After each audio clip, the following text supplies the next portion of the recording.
Tribuners, selamat malam. Assalamualaikum warahmatullahi wabarakatuh. Saya Erlan Saputra melaporkan di Stadion PJ Habibie pada malam hari ini.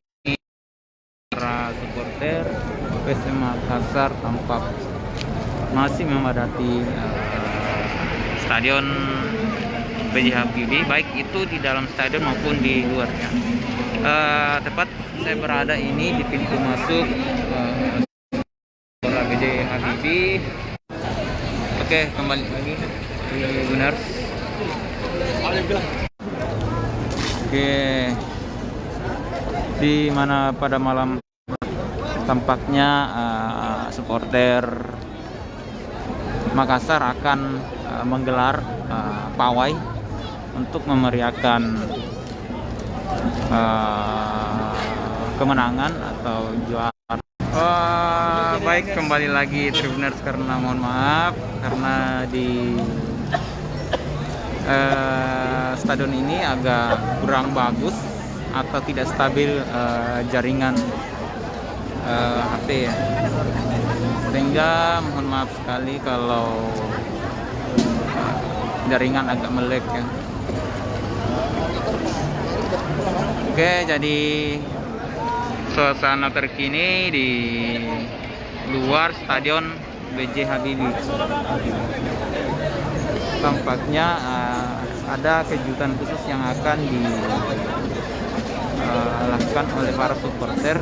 Mungkin sebentar ini akan dilakukan pawai besar-besaran di kota Parepare. Puluhan TNI Polri menjaga-jaga di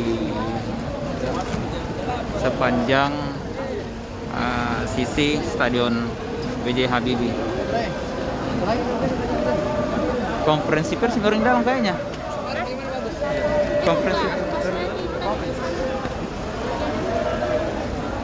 seperti mungkin kayak Umilji itu kaping dalam ya.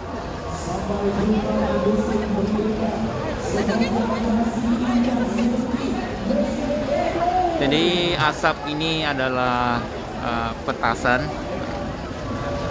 yang dinyalakan tadi oleh para supporter sebagai bentuk kebahagiaan dari masyarakat Sulawesi Selatan karena 23 tahun penantian PSM Makassar baru menjuarai Liga 1 di musim ini.